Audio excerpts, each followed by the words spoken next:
नमस्कार, आपके साथ मैं हूं सुरभि शर्मा। 25 बड़ी खबरों पर लेटेस्ट अपडेट आपके सामने था, लेकिन इस बीच बता दूं, यह समय भारत की ताकत दुनिया को दिखाने का समय है। यह ताकत भारत के शूरवीरों के पराक्रम की पताका फहराने का समय है। यह समय पाकिस्तान की हेकड़ी निकालने का है। यह समय पाकिस्तान के समूल सर्वनाश का है। और प्रधानमंत्री कह चुके हैं कि भारतीय सेना ही आतंकवाद के खिलाफ कार्रवाई का तरीका, लक्ष्य और समय तय करे। सेनाओं को फ्री हैंड मिल जाने के बाद पाकिस्तानी खेमे में खलबली है। शहबाज से लेकर आसिम मुनीर तक यह समझ नहीं आ रहा है कि भारतीय शौर्य से बचे तो कैसे।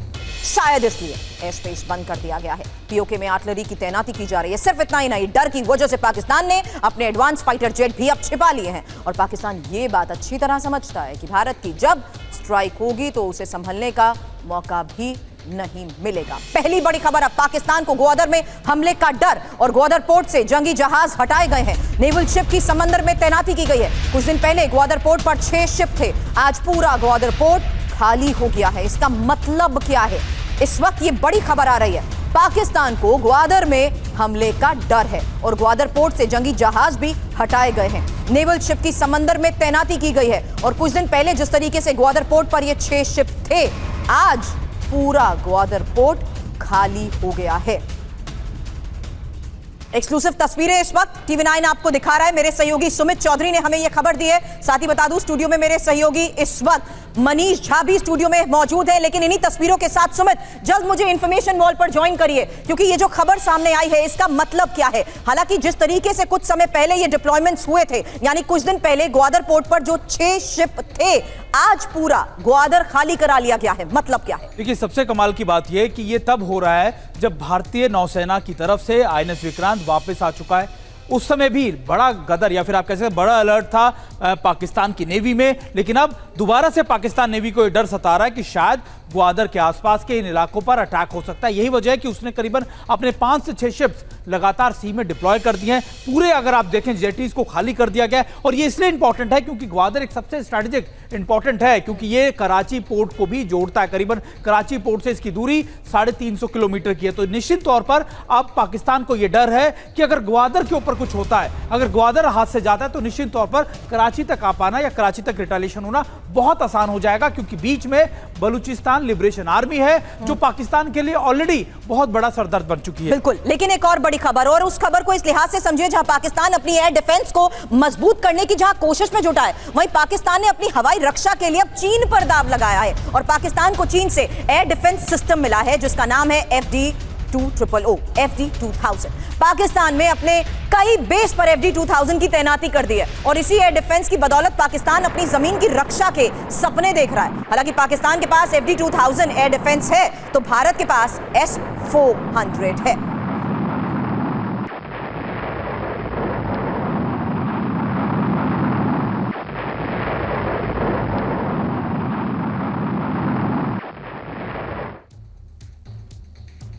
और आपको बताते हैं कि भारत के एयर डिफेंस सिस्टम S-400 के सामने पाकिस्तान का ये FD-2000 क्या बिसात है। क्या S-400 के सामने FD-2000 टिक पाएगा? इंफॉर्मेशन उसी आधार पर आपके सामने, क्योंकि भारत का ये बाहुबली हवाई रक्षक, इसकी इंफॉर्मेशन आपके सामने रख रही हूं। जहां देखिए S-400 की रेंज 400 किलोमीटर है और साथ ही देखिए ऊंचाई तक जाने की इसकी रेंज 30 किलोमीटर, जबकि इसकी ट्रैकिंग क्षमता है 300 से ज्यादा एक साथ। और साथ ही इसकी मारक क्षमता भी आपको दिखा रही हूं, 36 से ज्यादा लक्ष्य को एक साथ मार सकता है और टारगेट किस तरीके से ये कर सकता है। जबकि FD-200 जिसकी 200 किलोमीटर की रेंज है, 27 किलोमीटर इसकी ऊंचाई तक जाने की रेंज है, 100 से ज्यादा लक्ष्यों तक ही ये ट्रैकिंग क्षमता रखता है और 6 से 12 लक्ष्य तक ही ये मारक इसकी क्षमता है। एयरक्राफ्ट और क्रूज और UAV पर ही ये सिर्फ टारगेट कर सकता है। हालांकि भारत की हवाई रक्षा को देखते हुए जिस तरीके से ये तैयारी पाकिस्तान की तरफ से की जा रही है, बड़ा सवाल यही है कि वो चीन पर निर्भर कर रहा है। और मेजर जनरल रिटायर्ड संजय मेस्टिन रक्षा विशेषज्ञ के तौर पर स्टूडियो में इस वक्त मेरे साथ है। Air commander retired SP Singh sir रक्षा विशेषज्ञ के तौर पर मेरे साथ हैं। और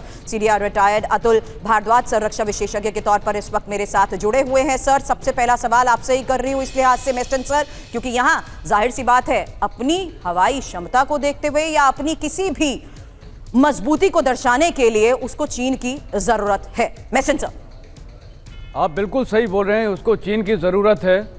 और जहाँ तक एयरफोर्स और एयर डिफेंस कैपेबिलिटीज़ है, भारत बहुत आगे है। उनकी तो तकरीबन 17 स्क्वाड्रन में से तकरीबन 10 है जो फंक्शनल होगी, और वो भी उनके जो स्टेट ऑफ एयरक्राफ्ट है। और जैसे एयर कमोडोर साहब ने भी बताया था, वो उनका फ्यूल लेवल अभी येलो पे चल रहा है। कहने का मतलब उनकी बहुत बुरी दशा है। अब चीन उनको क्या इसमें मदद करेगा? मैं आपको बोल रहा हूँ, जो मेरा असेसमेंट है, चीन मदद नहीं करेगा। वो सिर्फ वो सिंबॉलिक स्टेटमेंट जरूर देगा, प्रेशर डिप्लोमेटिक और यूएन में जाके ये चीज़ें उठाएगा कि भारत एक एग्रेसर देश बन रहा है।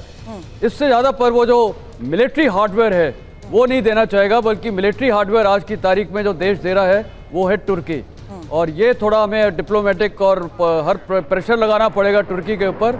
अभी फिलहाल तुर्की का जो एयरफोर्स चीफ का भी जो इंटेलिजेंस ऑफिसर है वो भी वहाँ पर आया हुआ था, तो ये और वो उनके बड़े बड़े जहाज़ आके वहाँ लैंड कर रहे हैं, जाहिर है वो भी मिलिट्री जहाज़, तो जाहिर है कि तुर्की उनकी मदद कर रहा है। और मेरे को लगता है ड्रोन्स और काउंटर ड्रोन मेजर्स के लिए उनको मिलिट्री हार्डवेयर दे रहा है। तो यहाँ पर संभावना जरूर है, लेकिन चीन बिल्कुल डायरेक्ट नहीं करना चाहेगा, जिस प्रकार उसने रशिया यूक्रेन में काफ़ी सामग्री दी है, क्योंकि यहाँ उसको लॉजिस्टिक्स वाइज भी काफ़ी प्रॉब्लम है, जबकि सिपेक रोड खुली हुई है, उससे कर सकता है। लेकिन थोड़ा मोड़ा ही जाएगा, ज़्यादा नहीं है। पर ये एयरफोर्स को तो कोई मतलब ही नहीं है कि जाके आज वो जहाज देना शुरू कर। सिंह सर, अगला सवाल मैं आपसे करूंगी और ये उस लिहाज से करूंगी जहां पाकिस्तान में डर, खौफ और दहशत का एक और उदाहरण अब आपके सामने पेश करने वाली हूं। पीओके में पाकिस्तानी सेना की मूवमेंट पर बड़ी खबर आई है और पीओके में पाकिस्तानी सेना की 2 बटालियन तैनात कर दी गई है। ये सिर्फ इतना ही नहीं, सीमा से लगे इलाकों में एयर डिफेंस भी तैनात किए गए हैं।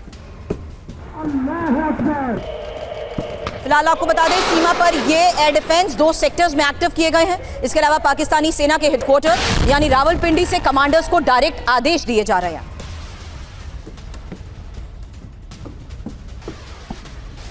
अलग अलग समय पर सीमा पर अलग अलग यूनिट्स की तैनाती की योजना बनाई गई है। फिलहाल पीओके में पाक सेना की गतिविधियां क्या हैं, ये समझिए, क्योंकि पीओके में कहां पर पाक सेना की गतिविधि है उसके मुताबिक रावलकोट और तोलीपीर, बाग, लीपा और कोटली।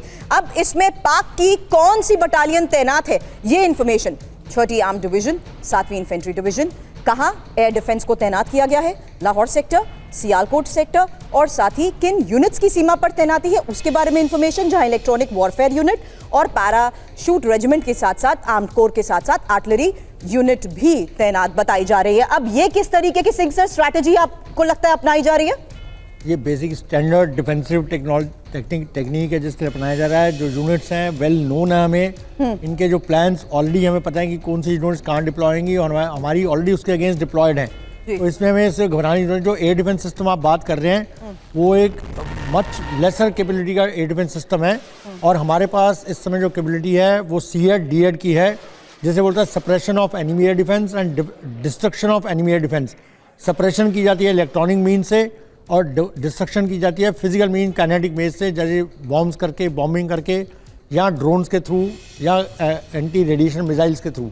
तो ये सारे हमारे पास रिसोर्सेज हैं जो अगर वॉर होती है तो हम ये उनके ऑलरेडी फर्स्ट जो उनका अटैक होंगे वो उनके एयर डिफेंस सिस्टम और होंगे जो चाइना के थ्रू उनको मिले हैं, HQ9 और HQ6। और इसके अलावा उनका कोई जो एयर डिफेंस सिस्टम है बड़े पुराने सिलेक्ट सिस्टम है जो इस समय बिल्कुल रिडंडेंट है। तो उनका जो एयर डिफेंस सिस्टम में बहुत सारे गैप्स हैं जो हमें मालूम है, उस गैप्स को एक्सप्लॉइट करके हमारी स्ट्राइक्स जा सकती हैं और उसको इससे पहले सीएड डीएड जो ऑपरेशन किए जाएंगे उसके द्वारा हम और लार्जर गैप क्रिएट कर सकते हैं, कॉरिडोर्स क्रिएट कर सकते हैं जिसके थ्रू हमारी स्ट्राइक्स जा सकती हैं।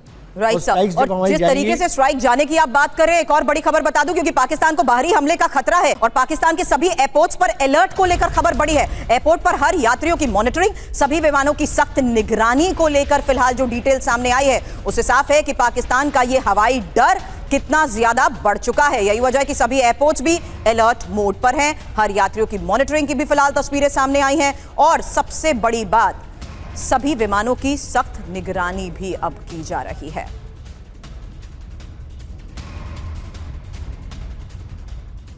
तो पाकिस्तान का ये हवाई डर है क्या? पाकिस्तान के सभी हवाई अड्डे अलर्ट पर हैं और एयरपोर्ट पर भारी संख्या में सुरक्षा बलों की तैनाती के बारे में भी खबर आई है। सभी विदेशी एयरलाइंस की निगरानी की जा रही है। एयरपोर्ट पर हर यात्रियों की मॉनिटरिंग, विमान के पायलट से भी पूछताछ के निर्देश हैं। लाहौर एयरपोर्ट पर सुरक्षा बलों को सख्त आदेश दिए गए हैं और पूरी जांच के बाद यात्रियों को बाहर जाने दे, ये बात भी कही गई है। लेकिन इस बीच एक और सबसे बड़ी खबर का रुख कर रही है और ये प्रधानमंत्री नरेंद्र मोदी की 5वीं बड़ी बैठक को लेकर खबर है।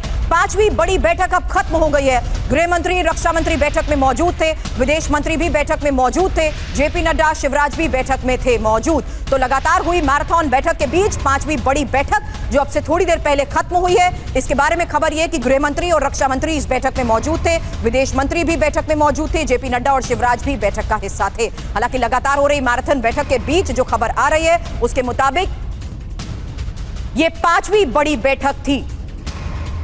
फिलहाल प्रधानमंत्री ने आज कितनी बैठक की है, एक इंफॉर्मेशन आपके सामने उस लिहाज से रख रही हूं जहां पहली बैठक सीसीएस की हुई और दूसरी बैठक सीसीपीए की, तीसरी बैठक सीसीईए की और चौथी कैबिनेट मीटिंग, जबकि 5वीं अब से थोड़ी देर पहले खत्म हुई बैठक जिसमें रक्षा मंत्री, गृह मंत्री और विदेश मंत्री एक साथ मौजूद थे। दिल्ली से हमारे सहयोगी आनंद प्रकाश पांडे लगातार इन्हीं बैठकों पर नजर बनाए हुए हैं। आनंद, क्या जानकारी, क्योंकि यह साफ हो चुका है कि किस तरीके से सीसीएस में हुए बड़े फैसलों के आधार पर ही आगे की सभी बैठकों में इसको लेकर ब्रीफ भी किया गया होगा।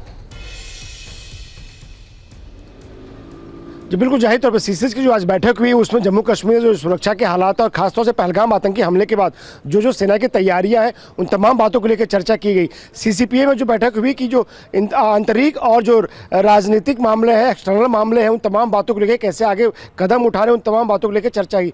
लेकिन चारों बैठकों के बाद जो एक अलग से बैठक हुई प्रधानमंत्री नरेंद्र मोदी की अध्यक्षता में, जिसमें रक्षा मंत्री मौजूद थे, गृह मंत्री मौजूद थे, कृषि मंत्री मौजूद थे, स्वास्थ्य मंत्री मौजूद थे, तो जो भी भारत ने सेना को जवाबी कार्रवाई के लिए फ्री हैंड दिया है उसके क्या क्या फॉलोआउट होंगे और उससे कैसे निपटा जाए, इन तमाम बातों को लेकर इस बैठक में चर्चा हुई। उसमें स्वास्थ्य मंत्री मौजूद थे और उसमें कृषि मंत्री मौजूद थे। जाहिर तौर पे भारत जो जवाबी कार्रवाई करेगा तो उसकी तरफ से पाकिस्तान से भी रिटेलिएट किया जाएगा। तो ऐसे में उससे कैसे निपटना है, हेल्थ सेक्टर के मोर्चे पर हो, कृषि सेक्टर के मोर्चे पर हो या फिर दुनिया के बाकी देशों को हमने अभी जानकारी दे दी है कि कैसे पाकिस्तान का हाथ था पहलगाम आतंकी हमले में। लेकिन भारत की जवाबी कार्रवाई के बाद इसको कैसे दुनिया को बताना है, सामरिक, रणनीतिक और कूटनीतिक तीनों मोर्चे पर आगे कैसे कदम उठाना जवाबी कार्रवाई के बाद, इन तमाम बातों को लेकर प्रधानमंत्री के साथ आज जो दिन भर जो बैठकें चली है उसमें इस बात को लेकर चर्चा हुई है। और यही वजह है कि अब ये कहा जा रहा है कि अब काउंटडाउन शुरू हो चुका है, सेना के पास फ्री हैंड है, समय, जगह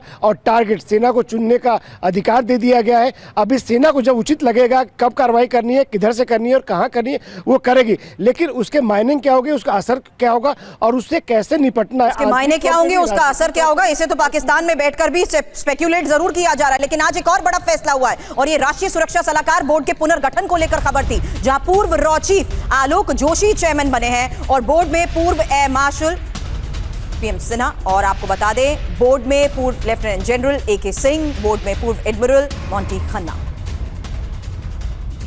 अब सुरक्षा सलाहकार बोर्ड में 2 पूर्व IPS भी और पूर्व IPS राजीव वर्मा भी बोर्ड में शामिल किए गए हैं। पूर्व IPS मनमोहन सिंह भी बोर्ड में, रिटायर्ड IFS वेंकटेश वर्मा भी बोर्ड में। नए सुरक्षा सलाहकार बोर्ड में 7 सदस्य। तो राष्ट्रीय सुरक्षा सलाहकार बोर्ड के पुनर्गठन को लेकर आज ये एक और सबसे बड़ी खबर सामने आई है।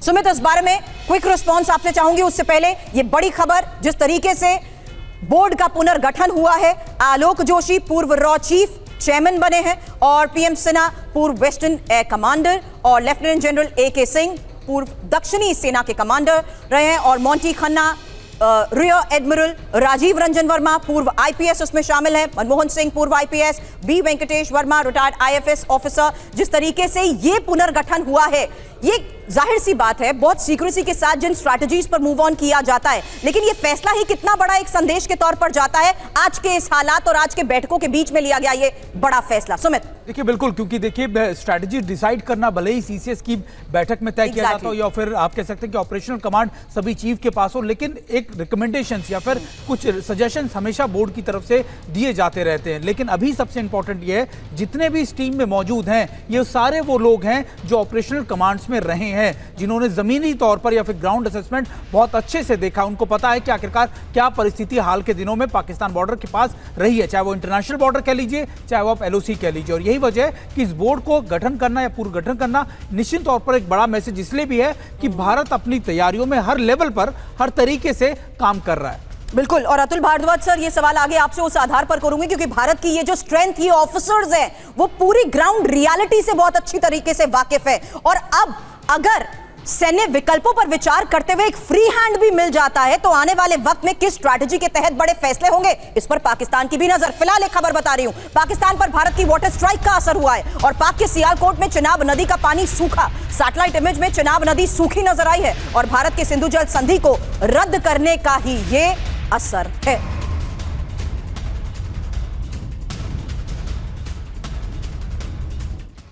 तो बूंद बूंद के लिए तरस रहा है पाकिस्तान और ये तस्वीरों के साथ इंफॉर्मेशन वॉल पर एक डिटेल आपके सामने रख रही हूं। और मैं बता दूं मनीष, इस पर मैं आपका रिस्पॉन्स जरूर चाहूंगी। आप आइए मनीष, इधर जरा इंफॉर्मेशन वॉल पर आइए, क्योंकि ये एक हकीकत जिस तरीके से दो तस्वीरों के सामने नजर आ रही है, ये पहला असर है उस वाटर स्ट्राइक का जहां चिनाब नदी में 26 अप्रैल 2025 को पानी भी था और 29 अप्रैल 2025 देखिए जहां सूखी चिनाब नदी नजर आ रही है और सिंधु जल संधि रद्द होने के बाद की आज की ये वो तस्वीर है। देखिए, वो कहते हैं ना कि हाथ कंगन को आरसी क्या, तो यहाँ पर सीधी सी बात है कि ये दोनों तस्वीरें जो हम दिखा रहे थे, ये सैटेलाइट से लीक हुई इमेज है। 22 अप्रैल को पहलगाम में हमला होता है, 23 अप्रैल को सीसीएस की बैठक होती है जिसमें तय होता है कि सिंधु नदी समझौता को हम रद्द कर रहे हैं और उसके बाद जो कार्रवाई की जाती है। तो यहाँ 26 अप्रैल को जो ये तस्वीर है, हाँ। इस सैटेलाइट इमेज में आप देखिए तो साफ तौर पर आपको ये पूरा वाटर कैचमेंट दिखाई दे रहा है, जो चिनाब नदी का वाटर कैचमेंट दिखाई दे रहा है। लेकिन इसके ठीक 72 घंटे बाद 29 अप्रैल की जो तस्वीर है उसमें देखिए ठीक यही टेरेन है, लेकिन इस टेरेन में ये वाला हिस्सा जहां पर की पानी है वो वहां पर नहीं है, पूरी तरह से पानी सूख गया है। तो ये धूप की वजह से नहीं हुआ है, बल्कि इसलिए हुआ है क्योंकि चिनाब नदी का जो नेचुरल वाटर फ्लो है वो आना बंद हो गया है। और ये कब हुआ? जब भारत ने ये फैसला किया बांध के जरिए कि अब पानी को आगे नहीं बढ़ने दिया जाएगा, उसका सबसे बड़ा प्रमाण है। तो अब किसी को बताने की जरूरत नहीं है, बल्कि ये सैटेलाइट इमेज चीख चीख कर बता रही है कि भारत सरकार के फैसले का पाकिस्तान पर कितना गहरा और ये एक इन्फॉर्मेशन अपने दर्शकों को दे देती हूँ क्योंकि पाकिस्तान में चिनाब नदी पूरी तरीके से जैसे सूखी है, पाकिस्तान में गहरा संकट, खाद्य संकट है और पीने के लिए ही पानी की किल्लत शुरू हो चुकी है और फसलों के खराब होने की आशंका है क्योंकि पंजाब प्रांत में ही 90% खेती चिनाब नदी पर ही निर्भर करती है। एक और सबसे बड़ी खबर, अब तुर्की के खुफिया प्रमुख पाकिस्तान पहुंचे हैं और खुफिया प्रमुख जनरल यासर का ये पाक दौरा, इस्लामाबाद में पाक वायुसेना मुख्यालय का दौरा किया है और खुफिया प्रमुख के साथ सैन्य प्रतिनिधिमंडल भी शामिल बताया जा रहा है। और जंग की आहट से डरा पाकिस्तान, अलर्ट मोड में पाकिस्तानी सेना है, पीओके में हथियारों की तैनाती और बैलिस्टिक मिसाइल के साथ साथ BPRL की तैनाती को लेकर भी खबर आई है। इस बीच दिल्ली में हो रहे बड़े फैसलों पर तो नजर है, लेकिन जो गतिविधियां अब तक हुई हैं उसके मुताबिक कई बड़ी खबरें, क्योंकि पाकिस्तान ने सीमा पर किन किन हथियारों की तैनाती की है यही इंफॉर्मेशन आपके सामने। पीओके में किन हथियारों की तैनाती, जहां multi barrel rocket A100, short range rocket Shaheen और मीडियम रेंज बैलिस्टिक मिसाइल। हालांकि गौरी टैंक को लेकर भी एक खबर आई है, Al Khalid tank, Haider tank, multi barrel rocket launcher KRL-122 MBRL। और ये जिस लिहाज से फैसले लिए जा रहे हैं भारद्वाज सर, उस बौखलाहट की चर्चा तो हम पिछले कई घंटों से कर रहे हैं, लेकिन उनकी तैयारी को देखते हुए ये सीधा संदेश उनके पास है कि भारत का मुकाबला उनको किस लिहाज से करना होगा। देखिए, भारत का पाकिस्तान बौखलाया हुआ है इस वक्त। उनको ये समझ नहीं आ रहा कि अगर उन्होंने वो टेररिस्ट एक्ट किया तो उसमें ये सवाल ज़रूर अंदर उठाए जा रहे हैं कि वो क्यों किया और किस लिए किया, क्योंकि अब उनको ये सब झेलना पड़ रहा है। अगर आप देखें वाटर फ्रंट पे, जैसे आपने दिखाया, पाकिस्तान बहुत वीक विकेट पे आ गया है। अगर आप लीगल फ्रंट पे देखें, डिप्लोमेटिक फ्रंट पे देखें, तो वहाँ भी पाकिस्तान को तुर्की के अलावा अभी तक कहीं से कोई एश्योरेंस नहीं मिल रहा है। दूसरी तरफ आप मिलिट्री एस्पेक्ट्स पे देखें तो पाकिस्तान हमसे बहुत पीछे है, तो इसलिए पाकिस्तान को अब ये डर है कि अगर भारत वॉर छेड़ता है और वो लंबी वॉर चलती है तो उसके पास बहुत कम विकल्प रह जाते हैं और वो बेसिकली उसको सस्टेन नहीं कर पाएगा। तो उसकी सस्टेनेबिलिटी कैपेबिलिटी बहुत ही लिमिटेड है पाकिस्तान की, और सबसे बड़ा उसका डर यही है। कुछ अटैक कर कर वो शायद कुछ 1-2 पॉइंट गेन भी करना चाहे, पर वो ये मैच बिल्कुल जीतने की उसकी कैपेसिटी नहीं है कि वो मैच भारत से जीत सकता है। इसलिए पाकिस्तान में एक बौखलाहट है। सर, उस बौखलाहट का रीजन ये भी कह सकते हैं क्योंकि पाकिस्तान 2019 की बालाकोट एयर स्ट्राइक को भी नहीं भूला है। वहां के हुक्मरानों को अभी भी उस स्ट्राइक के सपने आते हैं। 2019 में भारतीय वायुसेना के मिग बाइसन फाइटर जेट ने पाकिस्तानी F-16 को तबाह कर दिया था और इस बार भी पाकिस्तान को आशंका है कि भारत उनके F-16 को तबाह कर सकता है, इसलिए अभी से तैयारी की जा रही है और पाकिस्तान ने अपने F-16 विमानों को छिपा दिया है। F-16 विमान पाकिस्तान को अमेरिका से मिले थे। इनका इस्तेमाल आतंक विरोधी अभियानों में करने की शर्त है, लेकिन पाकिस्तान ने 2019 में इस शर्त को तोड़ा। लेकिन इस बार अमेरिका ने पाकिस्तान को पहले से ही चेतावनी भी दे दी है। तो पाकिस्तान ने अपने F-16 कहां छिपाए हैं, ये इंफॉर्मेशन अब आपके सामने है, क्योंकि कहां छिपाए गए हैं? ग्वादर के पास पसनी एयरफील्ड पर। ग्वादर क्यों चुना? ईरान की सीमा के ये करीब है। पाक को डर क्या है? भारत के S-400 से उसे खौफ है। मजबूरी भी समझ लीजिए, क्योंकि सीमा पर उड़ा F-16 तो मार गिराया जाएगा। हालांकि पाक की रणनीति F-16 की जगह GF-17 लगाएं, जो कम प्रभावी हैं। हालांकि सिंह सर, ये फैसला किस लिहाज से लिया जा रहा है? डर तो सामने नजर आ रहा है, लेकिन अब F-16 को छुपाना और F-16 की जगह GF-17। देखिए, कोई भी एयर ऑपरेशन होते हैं, दो मेजर एयर ऑपरेशन होते हैं। एक तो स्ट्राइक रोल, जब आप एनिमी के एरिया में जाके स्ट्राइक करते हैं, दूसरा आपका एयर डिफेंस। हाँ जी। F-16 दोनों के लिए केपेबल है, GF-17 दोनों के लिए केपेबल है, पर नंबर उनके बहुत कम है। F-16 टोटल उनके पास सिर्फ 74 जहाज हैं, जिसमें से अगर सर्विसिबिलिटी देखेंगे तो फ्लाइंग के लिए करीब 50 से ऊपर नहीं उनको मिल पाएंगे। सिमिलरली GF-17 का हाल है और J-10C अभी टोटल उनका सिर्फ 26 है। तो उनके जो एयरक्राफ्ट हैं फाइटर एयरक्राफ्ट जो ऑपरेशनली हर रोल में आ सकते हैं, वो सिर्फ 3 तरह के, उनके नंबर बहुत कम है और उनको अगर एक का भी डिस्ट्रक्ट होता है उसका उनकी कवरेज लार्ज एरिया उनको कवर करना है, क्योंकि जो एयरक्राफ्ट एयर स्ट्राइक होंगी भारत की तरफ से, अगर सिर्फ वेस्टर्न कमांड ही करेगा तो 500 से ऊपर एक साथ अटैक करेंगे, तो उनको संभालना उनके लिए बड़ा मुश्किल है। और इसलिए उन्होंने अपने जितने उसको प्रिजर्व करना चाहते हैं, वो उनको पीछे के जितनी डेप्थ में लेके जा सकते हैं उनको रखा है, ताकि वो डिस्ट्रॉय ना हो सके। और हमारा जो S-400 है वो 400 किलोमीटर दूर तक मिसाइल मार कर सकता है। तो अगर वो किसी भी क्वेटा एयरफील्ड या उससे किसी भी आगे एयरफील्ड से उड़ेंगे, तो अगर वॉर शुरू होता है उसी समय before they can reach Indian border, उससे पहले वो डिस्ट्रॉय कर दिए जाएंगे। तो ये जो डर सता रहा है, वो इसलिए अपने फाइटर जहाज स्पेशली F-16 को वो बिल्कुल डेप्थ में जाके सेव कर रहे हैं, ताकि वॉर के समय उनको यूज करें। Understood sir. लेकिन अब पहलगाम हमले के बाद भारत पाकिस्तान के बीच जबरदस्त तनाव तो है। पाकिस्तान को यह डर सता रहा है कि कहीं भारत उसके ऊपर हमला ना कर दे, और अगर भारत पाकिस्तान पर हमला करता है तो हो सकता है दोनों देशों के बीच जंग छिड़ जाए। लेकिन भारत से जंग लड़ना पाकिस्तान के हक में नहीं है, क्योंकि पाकिस्तान भारत के खिलाफ जंग में 7 दिन भी नहीं टिक सकता। उसके पास इतना गोला बारूद भी नहीं है कि 7 दिन भी जंग लड़ सके। खबरें तो ये भी आ रही हैं कि पाकिस्तानी सेना के पास हथियारों की भारी कमी है। पाकिस्तान की आर्थिक और सैन्य हालत दोनों ही खराब हैं। तो कैसे पाकिस्तान के पास गोला बारूद की कमी है और कैसे जंग में महज 7 दिनों में हो जाएगा पाकिस्तान का खात्मा? इंफॉर्मेशन आपके सामने, क्योंकि पाक के पास 7 दिन का गोला बारूद और 88% गोला बारूद खराब और घटिया।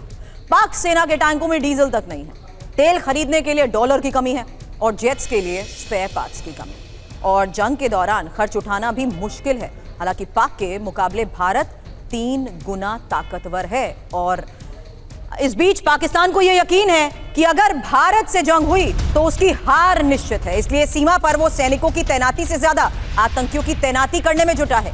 बड़ी खबर यह आई है कि पाकिस्तान ने POK में अपनी कुख्यात बॉर्डर एक्शन टीम यानी बैट की तैनाती कर दी, और बैट में पाकिस्तानी सेना की स्पेशल सर्विस ग्रुप SSG के कमांडो और लश्कर-ए-तैयबा, हिजबुल मुजाहिदीन, जैश-ए-मोहम्मद जैसे संगठनों के आतंकी भी शामिल होते हैं। सिविल ड्रेस में रहने वाली पाकिस्तानी बैट लॉन्च पैड पर तैनात की गई है और बैट को आदेश दिए गए हैं कि वो भारत में घुसकर बड़ी कार्रवाई करे, वापस पाकिस्तानी सीमा में आ जाए। अब पाकिस्तान कैसे कर रहा है बॉर्डर एक्शन टीम यानी बैट की तैनाती? इंफॉर्मेशन आपके सामने। बैट भी पाकिस्तान के काम नहीं आएगा, क्योंकि लॉन्च पैड पर बॉर्डर एक्शन टीम की तैनाती को लेकर खबर आई है। बैट में लश्कर, जैश, हिजबुल के आतंकी और बैट को भारत में घुसने के खुले निर्देश दिए गए हैं। मनीष, इस पर एक क्विक अपडेट आपसे चाहूंगी, उसके बाद एक्सपर्ट से सवाल करूंगी, क्योंकि बैट को भारी गोला बारूद भी दिए गए हैं। हालांकि 3 तरीकों से हमले की रणनीति को लेकर बैट की घुसपैठ, क्रॉस बॉर्डर फायरिंग और आईईडी विस्फोट। लॉन्च पैड पर कितनी तैनाती? दिसंबर 2024 में 167 आतंकी, जनवरी 2025 में 146 आतंकी, फरवरी 2025 में 138 आतंकी और मार्च 2025 में 122 आतंकियों की तैनाती को लेकर यह खबर। मनीष, देखिए, सबसे बड़ी बात है कि पाकिस्तान में खास करके बैट जैसे कंपोजिशन में ये फर्क करना ही मुश्किल है कि कौन प्रोफेशनल आर्मी है और कौन प्रोफेशनल टेररिस्ट है। और या बहुत हद तक कहें कि जिनको हम टेररिस्ट मानकर चलते हैं उनमें से ज़्यादातर वो लोग हैं जो डायरेक्टली या इनडायरेक्टली पाकिस्तान की आर्मी को सर्व कर रहे होते हैं। यही वजह कि इन सब की तैनाती के पीछे मकसद ये है कि अगर कोई पकड़ा गया, अगर किसी तरह की कार्रवाई उन्होंने की या घुसपैठ की कोशिश की और पकड़ा गया तो वो कह देंगे, जैसे कारगिल के टाइम में कहा गया था कि जी वो तो घुसपैठी हैं या फिर वो पाकिस्तान आर्मी के लोग नहीं हैं। तो इस तरीके से पाकिस्तान की तैयारी ये है कि एक तरफ जहां वो अपनी सीमा पर आर्मी को डिप्लॉय कर रहा है, वहीं दूसरी तरफ जो नॉन स्टेट एक्टर्स या दूसरे और लोग हैं उनको डिप्लॉय करने के पीछे पर्पस ये है कि कल के दिन में अगर उसकी कैजुअलिटी होती है या वो पकड़े जाते हैं, वो भारतीय सेना के हत्थे चढ़ते हैं, तो इन सब के समय वो हाथ खड़ा होकर अपनी जिम्मेदारी से भाग सके। क्योंकि पाकिस्तान में अब सेना के खिलाफ भी भारी गुस्सा है और इमरान खान की रिहाई की मांग तेज हो गई है। इमरान समर्थकों का सरकार और सेना के खिलाफ मोर्चा। इमरान खान की रिहाई की मांग जोर पकड़ रही है। देश के कई हिस्सों में इमरान की रिहाई के लिए प्रदर्शन भी हो रहे हैं, जो पाकिस्तान की आंतरिक कमजोरियों को उजागर तो कर रही है, ये पाकिस्तानी सेना और सरकार के लिए कई मोर्चों पर परेशानी भी बने रहे हैं। और पाकिस्तान के प्रधानमंत्री शहबाज शरीफ और आर्मी चीफ आसिम मुनीर के खिलाफ तरह तरह के आरोप भी लगते रहे हैं। इनके खिलाफ लोगों का गुस्सा अब एक बार फिर से बढ़ता हुआ नजर आ रहा है। अब शहबाज की जगह इमरान को मिलेगी गद्दी, ये एक बड़ा सवाल आज के हालात के बीच में। और शहबाज पर फिलहाल क्या आरोप है, क्योंकि सेना पर इनका कोई कंट्रोल नहीं है और सत्ता पर पकड़ भी नहीं है। हालांकि यही अस्थिरता किस तरीके से आम लोगों के गुस्से की कई बार वजह बनी है और भारत से लड़ने के लिए तो बिल्कुल नाकाबिल। भारत से लड़ने की इनकी हिम्मत ही नहीं है, निर्णय लेने तक की क्षमता नहीं है। और इमरान की वापसी की यही वजह है कि मांग बढ़ती जा रही है, इमरान की लड़ाका छवि बनाई जा रही है और कहा तो ये जा रहा है कि खान ही कर सकता है सेना को लीड। इमरान के बड़े फैसलों की याद तक अब दिलाई जा रही है और साथ ही इमरान के व्यक्तित्व को अंतर्राष्ट्रीय भी बताया जा रहा है। और ये एक और बड़ी स्ट्रैटेजी जिसमें ये एक बार पूरी दुनिया के सामने सर जग जाहिर हो रहा है कि आंतरिक मामलों में तो आपका खुद ही घेराव अपने ही लोग करते आए हैं। मेस्टन सर, और देखिए, ऐसा है कि पाकिस्तान में जो इमरान खान की पॉपुलैरिटी है, कोई शक नहीं है, वो बहुत हाई है। और आज ये जो गवर्नमेंट है, ये सबको पता है, आसिफ मुनीर की इसमें पूरी इसमें मतलब सहमति थी। आज की तारीख में जो लोगों के अंदर आक्रोश है वो किसके खिलाफ है? वो आसिफ मुनीर और उनकी सेना के खिलाफ है, जो टॉप जनरल्स हैं। तो वो आक्रोश अभी सड़कों पे दिख रहा है धीरे धीरे। पहला आक्रोश तो ये है कि लोग अभी वापस इमरान खान को चाहते हैं। तो ये एक पाकिस्तान सोसाइटी है, वो पोलराइजेशन की ओर जा रही है। दूसरा, जो सिंध में प्रॉब्लम चल रही है, पीओके में चल रही है, गिलगिट बल्तिस्तान में चल रही है, बलूचिस्तान में चल रही है, खैबर पख्तूनवा में, अगर जिस दिन भारत की सरकार ने वो हमला शुरू कर दिया, भारतीय सेना ने, तो आप देखिएगा ये एक यहाँ से अलग मोमेंटम मिलेगा। सारी चीज चेंज हो जाएगी। और पाकिस्तान के अभी इस लिहाज से बहुत बुरे हाल है। और आपने एक बड़ा अच्छा बीच में बोला था कि उनका स्टेइंग पावर 7 डेज है और वो लड़ाई की उसकी इतनी शक्ति है। पाकिस्तान तो भारत के साथ पिछले 40 साल से लड़ाई कर रहा है, वो है टेररिज्म की लड़ाई। और ये जो बैट का भी हमने ये वर्णन किया है, देखिए लाइन ऑफ कंट्रोल में मैं खुद 3 बार नौकरी किया है इधर, और मेरे को याद है कि ये जो जब बैट ऑपरेशन होते हैं, पहली बात एलसी में deployment eye ball to eye ball scenario है। कुछ पोस्ट मुश्किल से 50 मीटर दूर होती हैं। तो जब हमारे जवान एक पोस्ट से दूसरी पोस्ट में हरकत करते हैं तो कभी कभी ये इनकी बैट टीम्स घुसपैठ करके और 1-2 जवान को पकड़ सकती हैं या कुछ कर सकती है। इसी प्रकार हम भी करते हैं, हमने भी किए हुए ये। हम उसको बैट एक्शन नहीं बोलते, हम भी अपना तरीके से करते हैं। तो कहने का मतलब है ये सर, चूंकि मुझे पता है कि स्ट्रेटेजी वाइज आप बहुत एक्सपर्ट हैं और हम लोगों ने एक एहतियात के तौर पर यह रखा है कि पाकिस्तानियों को बेसिकली आपके एक्सपीरियंस और नॉलेज का फायदा ना हो, इसीलिए हम लोग चाहते हैं कि एलएसी पर जो कार्रवाई आपने की है या जो उनकी वीकनेस को आपको पता है वो हम ना रिवील करें, ताकि उनको किसी भी तरह से ना पता चल सके। हमें पता है कि आप लोगों ने जिस तरीके से पाकिस्तान को बार बार घुटने पर टिका है, तो इस बार वो सुनना चाहते हैं, आपको समझना चाहते हैं। तो इसलिए मैं आपसे आग्रह करूंगा कि जो कुछ हमने किया है उन सबको हम ना बताएंगे। लेकिन अब फिलहाल वो क्या कर रहे हैं उसको लेकर खबर बता दूं, क्योंकि रिटायर्ड फौजी के भरोसे हैं अब पाकिस्तान, और रिटायर्ड फौजियों को वापस बुलाया जा रहा है। पूर्व फौजियों से तैयार रहने को भी कहा गया है और पाकिस्तानी पत्रकार ने इसको लेकर यह दावा किया है। सुमित, ट्रेन लोग तो हैं, लेकिन हथियारों में तेल लगाने की बात भी तो इन्होंने खुद ही बता दी। सुमित, देखिए बिल्कुल, अगर इस हिसाब से देखा जाए तो फिर तो हमारी सेना करोड़ों में हो जाएगी, अगर इस हिसाब से अगर आप देखें। और लेकिन पाकिस्तान में जब आप इन्होंने ये इतने बड़े बड़े दावे कर रहे हैं, पाकिस्तान में ऐसा कौन सा जनरल है जो रिटायरमेंट के बाद पाकिस्तान में रहता हो? वो या तो लंदन में पाता है, कनाडा में पाता है। और ये बात पाकिस्तान की आवाम को भी पता है, यहाँ तक कि उनके जो एग्जिस्टिंग जो भी जनरल्स है उनका परिवार भी बाहर ही रहता है। तो ये एक बड़े खोखले दावे हैं पाकिस्तान की तरफ से। भले ही अपनी जनता को आई वॉश कर रहे हो, लेकिन दुनिया जानती है, पाकिस्तान की जनता खुद जानती है कि उनके जनरल पाकिस्तान की सेना में लड़ने नहीं, कमाने के लिए आते हैं। और ये दुनिया के सामने साबित भी कई बार हो चुका है। बिल्कुल। और अब भारतीय सेना के संभावित एक्शन से खौफ में पाकिस्तान एक और बड़ी खबर बता रही है, और ये कराची में HQ-9P एयर डिफेंस सिस्टम की तैनाती को लेकर खबर है, जहां पाकिस्तान को सताया कराची पर हमले का डर।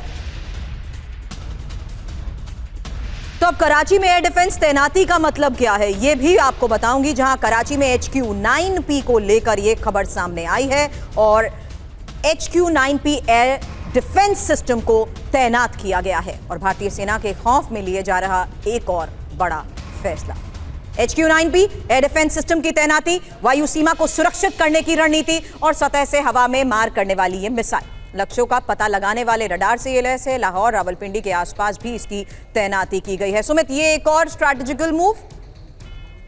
सुमित, देखिए बिल्कुल, लेकिन इंपॉर्टेंट क्या है कि अभी पाकिस्तान के पास जो जो एयर डिफेंस मैकेनिज्म है, वो जो चीजें हैं वो ट्राई टेस्टेड नहीं है।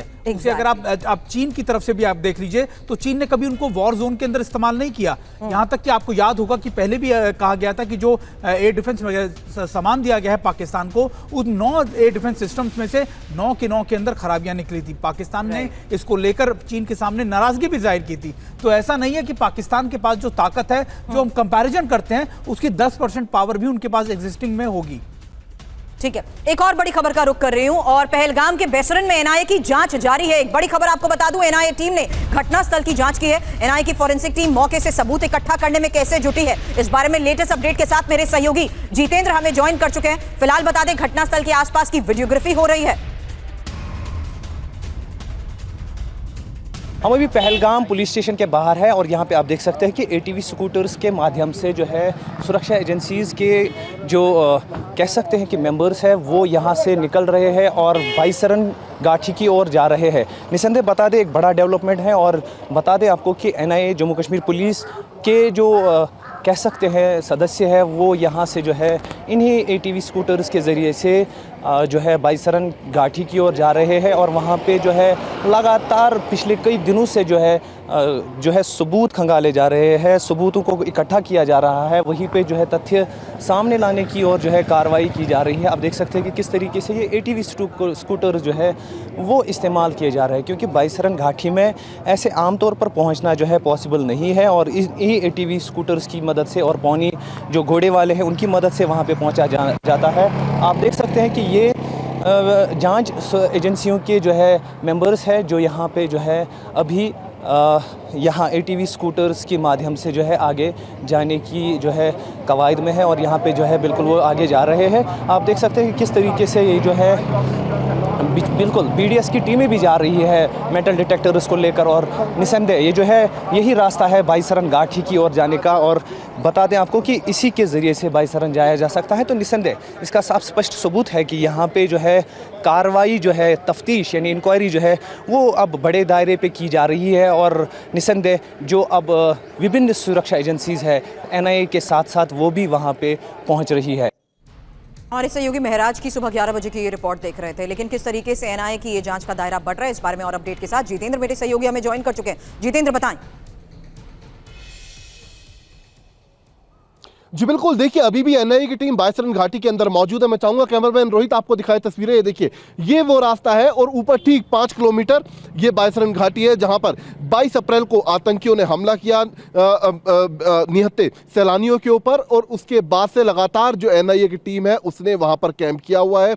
आज भी NIA की एक टीम बाकायदा 3D मैपिंग से जुड़े जितने भी इक्विपमेंट थे उनके साथ ऑल टेरेन व्हीकल्स के जरिए बाईसरन घाटी पहुंची है, जहां पर एक बार फिर जितने भी एग्जिट और एंट्री पॉइंट थे उन सब लोग जगहों की वहां पर 3D मैपिंग कराई जा रही है। पिछले कुछ दिनों में NIA ने जितने भी लोगों के बयान दर्ज किए जो उस वक्त मौके पर मौजूद थे, जो इस पूरे आतंकी हमले के चश्मदीद थे, उनके बयानों के आधार पर आज एक बार फिर ये 3D मैपिंग करवाई जा रही है ताकि ये पुख्ता तौर पर पता चल सके कि आखिरकार आतंकियों ने कहां से एंट्री की और कहां किस रास्ते की तरफ वो फरार हुए, ताकि उनको ट्रेस किया जा सके। तो लगातार जो हमारी NIA की टीम है उसने इसी पहलगाम के अंदर कैंप किया हुआ है और ना सिर्फ चश्मदीदों के बयान दर्ज किए जा रहे हैं बल्कि 3 किलोमीटर का जो रेडियस है बायसरन घाटी का, वहां पर उस वक्त जितने भी लोग मौजूद थे सभी के ऑन रिकॉर्ड स्टेटमेंट रिकॉर्ड की गई और उसके बाद अब एक बार फिर इन स्टेटमेंट के आधार पर तफ्तीश के लिए 3D मैपिंग के लिए जो NIA की टीम है वो बायसरन घाटी की तरफ इसी रास्ते से गई है। जी जितेंद्र, आगे भी आपसे लेंगे अपडेट। शुक्रिया फिलहाल हमें ज्वाइन करने का। लेकिन इस बीच एक और सबसे बड़ी खबर पर अपडेट, जहां भारत में रह रहे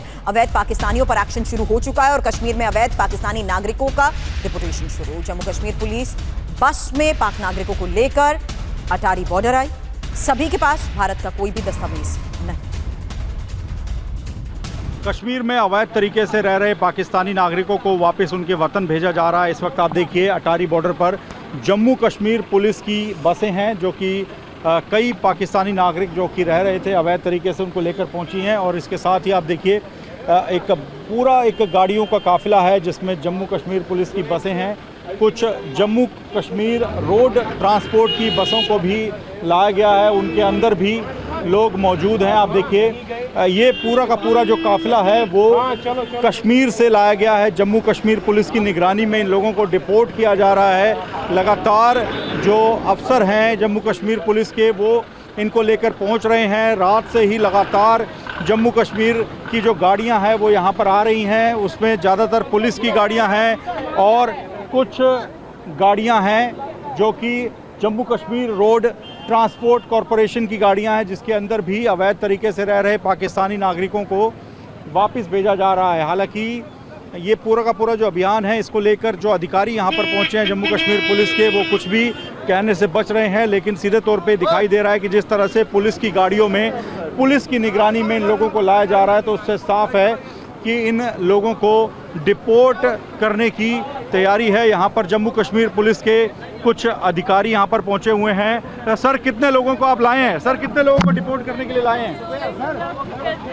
तो आप देखिए अभी ये BSF के साथ जम्मू कश्मीर पुलिस के अधिकारी जो हैं वो कोऑर्डिनेट कर रहे हैं, उनको बता रहे हैं कि इन लोगों को वापस डिपोर्ट किया जाना है और यहाँ पर लगातार सिलसिला। सर कितने लोगों को लाए हैं आप कश्मीर से? तो अब देखिए अभी जो जम्मू कश्मीर पुलिस के अधिकारी हैं वो बात करने को तैयार नहीं है, कोई भी कुछ नहीं बता रहा। लेकिन यहाँ पर आपको ये जो तमाम बसें दिखाई देंगी, ये तमाम जो बसें हैं वो जम्मू कश्मीर पुलिस की हैं, जम्मू कश्मीर रोड ट्रांसपोर्ट की है, जिसमें पुलिस की निगरानी में जो कश्मीरी नागरिक जो कश्मीर में अवैध तरीके से पाकिस्तानी नागरिक रह रहे हैं उनको वापस भेजा जा रहा है। और लगातार ये जो संख्या है वो बढ़ती जा रही है। रात से ही ये सिलसिला लगातार जारी है। जम्मू कश्मीर से अवैध पाकिस्तानी नागरिकों को जल्द से जल्द वापस उनके वतन में डिपोर्ट किया जा रहा है। तो ग्राउंड रिपोर्ट्स लगातार हमारे सहयोगी हम तक पहुंचा रहे हैं। दिल्ली में जारी 5वीं बड़ी बैठक भी खत्म हो चुकी है। बड़े फैसले का दिन है।